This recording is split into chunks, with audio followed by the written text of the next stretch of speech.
Ndoki Nmanma Nu. Ndoki Nmanma Nu Nmanma Nu Salachi. Happy New Year video from Ndoki Nmanma Nu media crew. Nmanma Nu onhona ahụhụrụ. Asị Chineke mma duru anyị dokpute na ahụhụrụ a. Chineke mma kuno odeli anyị hụ na ahụhụrụ. Anyị nwere ntụkwasị obi ọhụrụ. Anyị nwere ebumnobi ọhụrụ. Anyị mana Chineke okpute anyị na ahụhụrụ a nwere ihe oburu n'obi ole mmeni anyị. Ndị enwe m ọwụ ụmụnne onu Awamu Kingsley Ogbonna onoma nwa bụ ozu Ndokini n'otinye aka anyị si ewu atọ Chineke mma kuno jize anyị ndụ anyị kpụya awa ọhụrụ a na anyị tụọ nekwa Chineke mma kuno ji weri Sun Construction Company rụzie na aja ụzọ Ndoki anyị nwee ike lọhịa ya uhu n'ihi ma ọwụ ma Sun Construction Company agụrụ anyị nwere ike balị ala Ndoki n'ihi ike ụzọ dị nakwa matụ Chineke mma n'ihi Sun Construction Company na disappoint ka ụgwara politicians anyị nwere na-eme anyị disappoint okwucha asọ ọ gasị na nyewe ekwu onwe ike we na-eme eme asaịtọ Chineke mma ebe ọ na-aka ogboka Sun Construction Company dị ka politicians anyị nwere n'azụ ka ma ọkụ na ama abaghị uhu ụzọ dum kọọla ugbu a ebe adịkwasị ịma hụ n'okikoro nke dum jijizi na mmiri zosa abalị abụ na ime webara ikela n'ihi nke dum metochi so asị m biko ụmụnne unu bapụ elu uhue unu hụ na ndị onu ugbeze n'uhu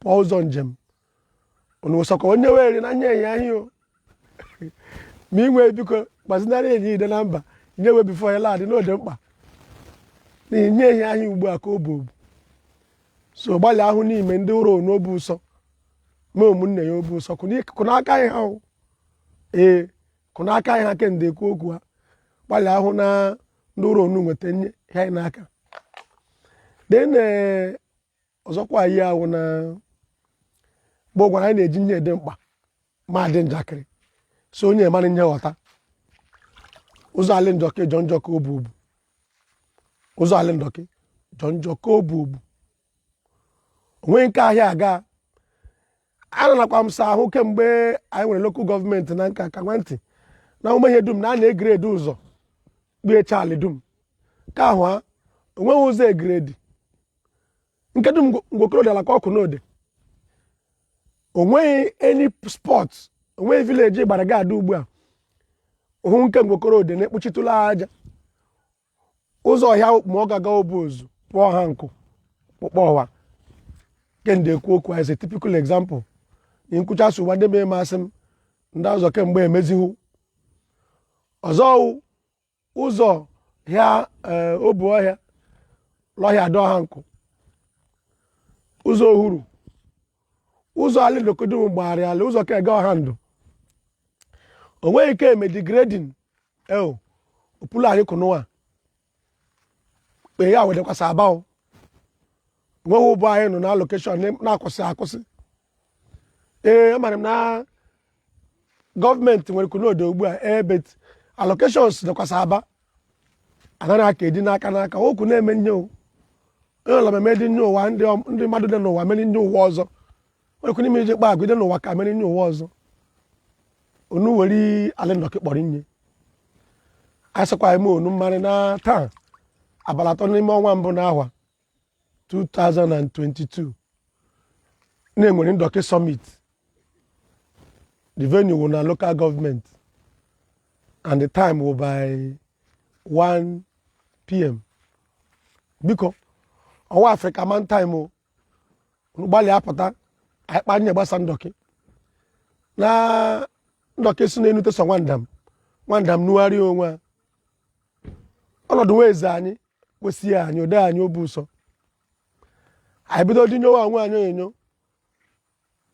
tụọ n'ikpe ọ sị na anyị matụ ikpe ka ndị mi atụkata ikpe were meziwa n'ụzọ haziwa ala anyị n'ihi na ya eke ya nka Chineke mara nye okweme anyị awụrụ ụmụ ndọkị na-egbuka ugbu anyị ewu ụmụ ndọkị Chineke ma jipụta ụwa ugbu a mara na ahịa anyị iwe ekpere ndị tetete anyị ikpe ala sị Chineke nye anyị ụmụ mara nye anyị ụmụ ndọkị ndị ga skuulu ndị ma apụ mba hụkwu na-emezi alị were ọhịa ba mezie na anyị alị amezie na anyị alị ndọkị ihe anyị ewu ndara uwe ikpe ala ekpere alọhịala anyị dị ndụ anyị dị ugbu aka anyị ugbu ahụ mgbe ka anyị unu duru ba ndọkị summit anyị mara ndị anyị ma trọst ndị anyị ma tụkwasị obu ndị anyị mewere ndị anyị ma amara na nwere so ozi anyị dị iwe na o mezipụlile anyị lekwu na anyị ji emezi onwe anyị alọhịala uwe ugbu a mechaa umehie ladị kụkwụdei na alị ndọkị onwe nke kụkwụ nwụ na alị ndọkị nke ole nkụkwụ dị enwo onye ara ọzụrụ fuel nwere jeneretọ ma ọwa akụkwụ nwenyi ndị ere na mba na-akpọ ha ada ụmụnne we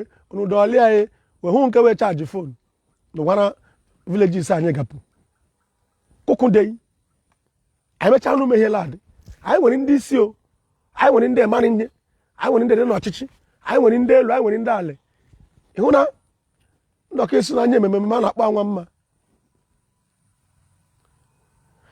ọwụ onye nwa nwe ka a na-agbazi olu onye dị ndụkwa na-agbazi olu onye dị ehi ụra ihe nwere kwụrụ imejimeta olu yi agbazinye ya olu ọ sị na ozi edu esi ga-aga n'ịma ịkụ na-eji aga ihe olu ndị ọzọ enyi na otu n'ihe aka akpọdịnye ka akedi Chineke odenwure enwere nye gbasa ndọkị kpọrọ ihe enwe kwụkwụ na alị ndọkị ka emeghe na ahụ ọlị ugbu a esi kọwa asaa kwụkwụ nwoyi na umehie odenwure o anyị dị ekwusi ike odenwure ndọkị ma mmadụ o nwere onye ndị anyị da-ahụ na ndọkị da-agbakasị anyị ọ dị eme anyị inuma n'ihi ike ndị tetete anyị lọsụwa bụ ahụ nye anyị dị eme ugbu a ọ sị na mmadụ na-anwụchala ọhịhịa ọbasa hụ kwụrụ anyị metalị ndọkị ugbu a wee ma agbụpụ asụ fịa n'ihi odenwure ndị akụrụ nye dum wee ma na-ajụ nwa ọda nwa ọdị ihe anyị wee mụkwa ụmụ wee tohi adị anyị dakwa na etola nke ọlị anyị deto negative otito so positive otito edetete anyị ma na nyeze tụọ nye edechuru ihe anyị hụba akwụọliwa aka anyị pụta nye na dum wee ma na nwa ọdị n'ihu ka anyị sị na anyị dị eto eto ndị nke anyị etola dị ndị akụ na anyị ji ha ọdịdị ndị akụ anyị ji mmedi ebumnobi we ka ụmụ ndọkị anyị hụ biko odenwure ndị enwe m anyị meme anya awe anyị ma ememalili ya nye anyị ji eme adịghị akara ma anyị nwere eme anyị nwere mmadụ anyị nwere ụkwụ njem anyị nwere ndị ego akwụkwọ anyị nwere onwe nye anyị enweghị eji ememe alị ndọkị beta onwe onye dị ekwu okwu a n'ihi ọwa adọ nke m ndọrọ si etinye m na akpa ke m kpọpụ omume alị bekee wee ga skuul kpọpụ wee eluigwe wee ga skuul mmadụ na-ede ndụmeri nye ụwa ọgachaso skuul na alị bekee mecha anyị dum o dị eme ọlọhịa akwa ba wụrụkwa nwa ndọkị enunu ọmapụ nka tịsara ya nwa ndọkị so biko ụmụnna ememe alị ndọkị ya n'ọgwụla nye anyị nwere ndị mi edele nke nnukwu nwa ala enwe mmekpaghị ọwụ ọgụ kaadị alụ n'ime ọwụ ndị o nwere nke ime pụsọ ndị big man na-abụ n'ihi ụmụ nta ọjọọ alị ndọkị dekunu move around ndọkị line you will find and count houses that are fenced. A lot of buildings are open like that because we enjoy a wonderful social security around there.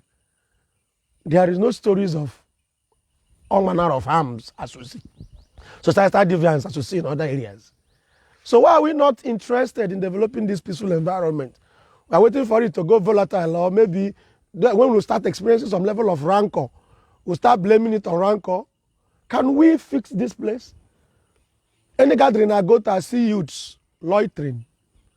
And we are wonderful people, captains of industries elsewhere. You know, we own conglomerates in areas. Can we please plow back those here and help this land? We will definitely return here.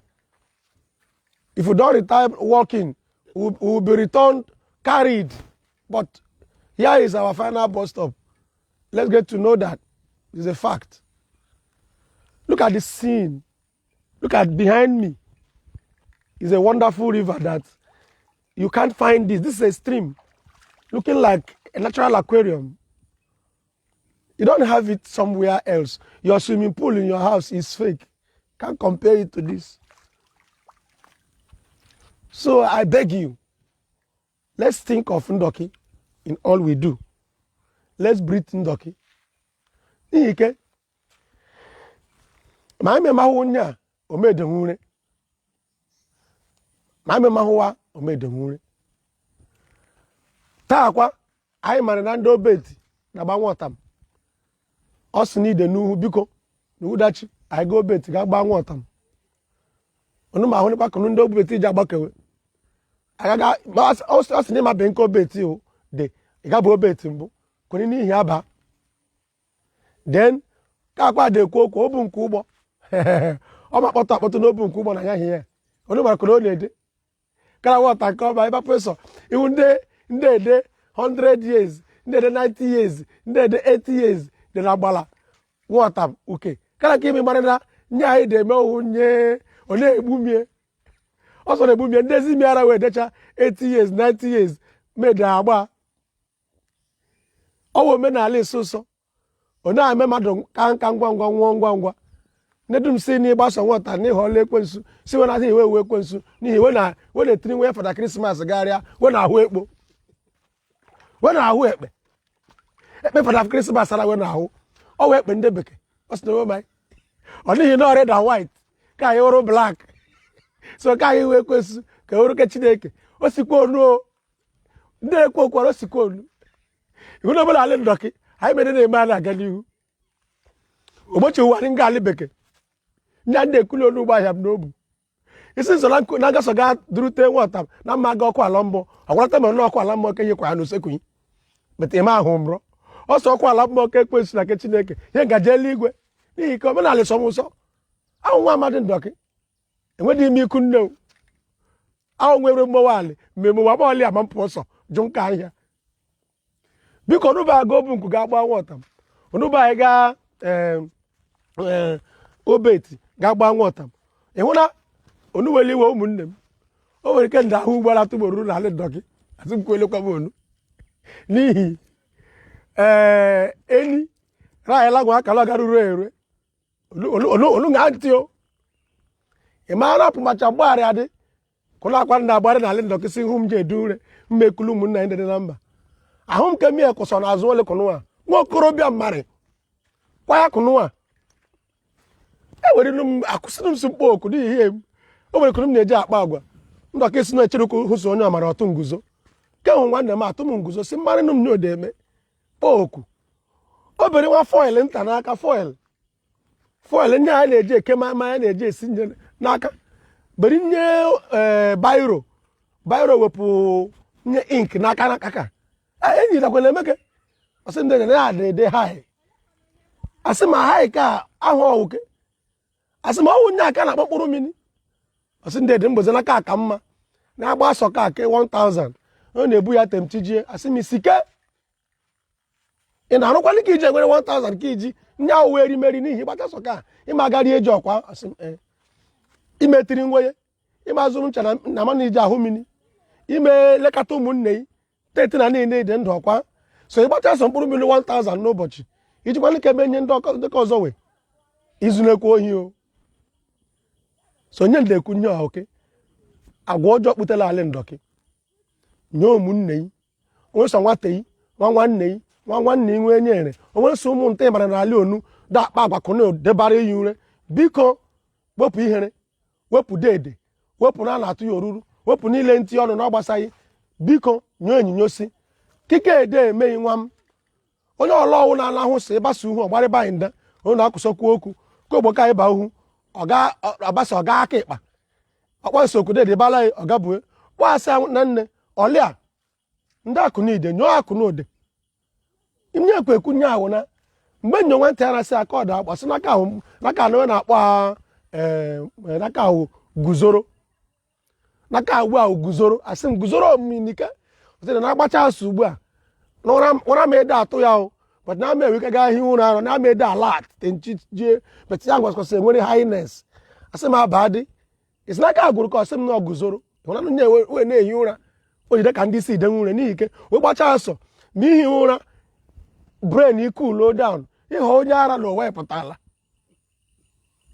mgbeku ya lọsị m n'aka dịmachaghị na o nwere ka a na-akpọ off na off ara na ịgba asọ n'ọkụ na ya beri nye bairo a n'aka na made a kiri atem odana here na ma ma mboji na here no mgbe ya bụrụ kwa aso ya no so da na link oda kpọkọrọ m ya bụrụ bere ya kwa na mechisa kwa odana here akwa ya na ka na akpọ off asima oluweliwe na nya wo nya ọjọọ na ali Ndoki ke hu nya ndeku ni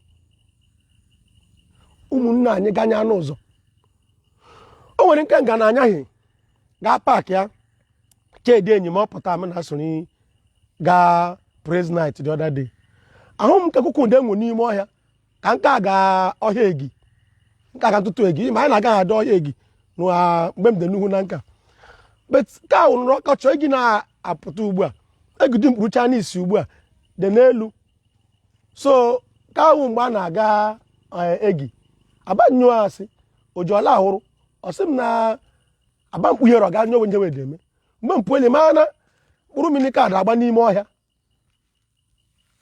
mkpụrụ mmiri ka agba n'ime ọhịa agba mkpụrụ mmiri machis na nkeri laita na nkeri aba m nyowe si heu ama emenye ka ọlịa na nya awa agwa ọjọọ na ụmụ ihe na ka ogbu akpie nya nwere first the dangerous thing about it will know they're very addictive. The moment they get hooked, to unhook them become a problem. And we don't have rehabilitation home around here. We don't even have functioning schools. Talk more of rehab for this group of individuals. They are getting cold. They are getting cold on daily basis. Can you please ask your cousins, your nephews, your friends in the community as you're around, what are you doing? You don't look how you used to look. At this age, at this level they are, we can actually pull them back with attention and care, with relocation. If you can take any of them along with you back to the city, please do. Because when they turn a big nuisance in your community, you will not be safe returning. When they become uncontrollable, when they grow to the giant monster they are growing to become, you will be so scared of for your own life if you will not be a victim. Don't ignore these things. They are really around us. There is a high level of societal decadence to the extent that we now have addicts all around us. Smoking substances we are claiming to be ignorant about. Their evils will get to us. Please ask those questions. It will not take anything from you. Ndoki Nmanma Nu is pleading with you. I know things are tough, but if you can feed yourself, you can feed an extra mouth from your community. If you can take care of your own self, if you can pay your bill, you can pay the bill of 2 extra persons from your community. It begins with that. I didn't say go and start a charity or a foundation where you harvest everybody out of the street. I am saying that with the little in your hand, you can, if you can cook 4 cups of rice for a family of 2, someone can eat the other extra and live with you. Please. It begins with that little thinking. Leave the big projects. Those ones will come. But the little way of guaranteeing a youth a livelihood is something nice. You can eat, you can have shelter over your head, and a cloth to put on. These 3 things. Shelter over his or her head, then clothing minimally. To every youth, the potentials of such youth will one day spring up, to your own shock. There is greatness deposited in every youth to see around you. Take yourself, for instance, beat your chest and ask, was there any time you thought you was going to be who you are today? If you were double sure, why didn't you write a book about it so that I will read it today? You weren't sure. Life happened and you're good. You can drive a car. You can move around. Yeah, but these ones are taking a direction that will not make such life happen around them, because an addict, the life of an addict, if you read it up, in a society like ours, is crazy. They will end up roaming the street. And when they start roaming as mad people, some of them will go into some high level of crime to maintain their addiction. Those things will not be good for us. Ask your people. They all have relations. The reason of this for this telecast is that all these people who are turning addict on daily basis have relations that they revere, they value. It begins with one idole. My brother, how are you? What are you doing now? It begins with that. The honest ones will tell you what they are doing and what they intend doing. Even if they don't have, looking at them and assessing them, you know what befits them because of your exposure, because of your education, because of your experience in living. You will have known what is good for a young man, a young lady of that age. You engage them. We can't remain champions forever. Other champions will have to take over and maintain our legacies and good thinkings. So if you're not picking people around you today, you're not doing it right. Please do it. Please do it. Do it consciously. Do it deliberately. Do it for the sake of posterity. Do it by so doing, you leave a footprint on the sand of time. Ndoki Nmanma Nu is happy that we have us here. There is 1,000,001 things we can do in our little ways to impact life. Please, Ndoki, we beckon on you. We beg you. Jettison every other gossip you've heard. Jettison everything your relations and friends will have said about you. Those things will not stand the test of time. It is only success that has friends. Poverty and penury will always attract, enemies. Make someone successful today. Be deliberate about it. See to it that someone is bigger than you. See your efforts. Yes. Take it personal. It's a plea on your heart.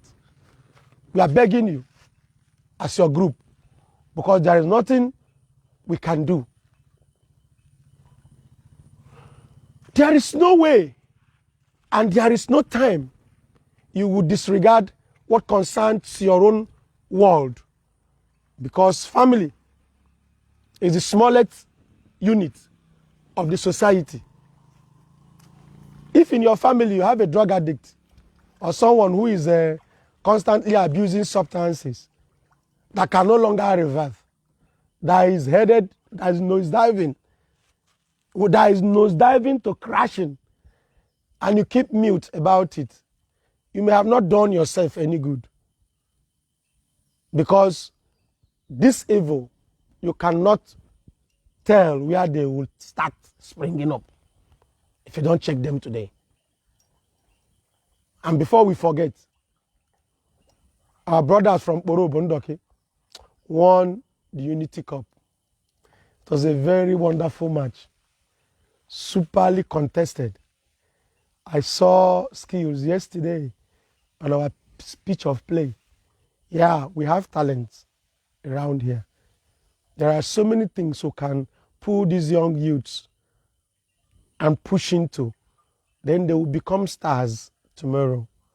It was keenly contested, but the gallantly took the victory. The key thing there was that the unity Ndoki is asking for was not clearly exampled there. It was a clear example.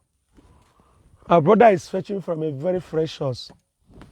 If you look at the tree, the green, the lush green, where the water is filtering out from, you will agree that this osmosis, the osmosis process in filtering this water is better than any ultra-filter system, artificial ultra-filter system.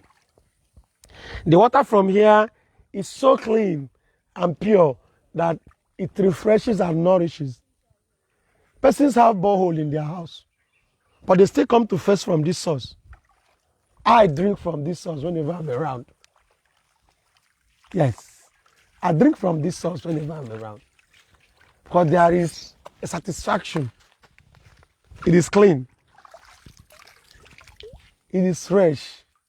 It is coming from this osmosis. This is what we are blessed with. We have the arable land.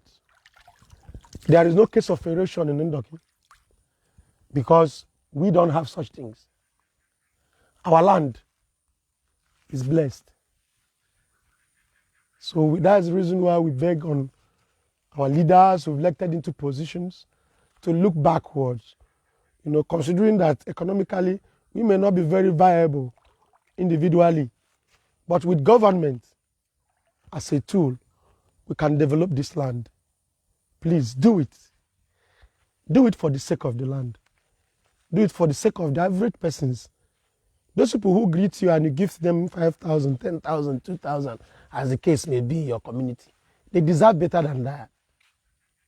They deserve better than that from you.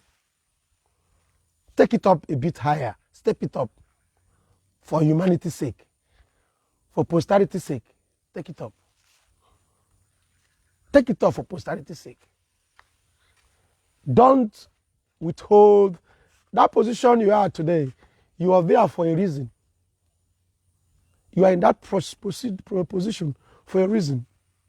Nature has kept you there because nature equally wants you to reach out. You're not better than your friends who beg you for money. The only difference is that, by providence, by God, by your hard work, you are who you are today. But then, it doesn't stop there. The good you ask for can start from you. So, Ndoki, we've outlined programs we have today. Ndoki Summit is coming up today at the local government headquarters, Quiet local government headquarters, by 1 o'clock, 1 p.m. Please, let's keep to time. Let's conscientize. Let's build the Ndoki we are looking out for. That Ndoki in your mind, be part of the discussions today. Ndoki Nmanma Nu will be live to stream whatever is going on there today to you. So from wherever you are, from diaspora, from any community you find yourself all over the globe, if you tune into our channel, Ndoki Nmanma Nu, by that time, you will be part of the discussion. It will look as if you are in the summit yourself, because every information will be made available through this channel. Prepare to join us. Prepare to hook up from wherever you are. If you know you can't get here, because our business is to bring Ndoki to you, wherever you are. So, Obunkubo Watam will come out this evening in its full, regalia. Then we'll also be witnessing Obeti Watam the same day. We also brought to you that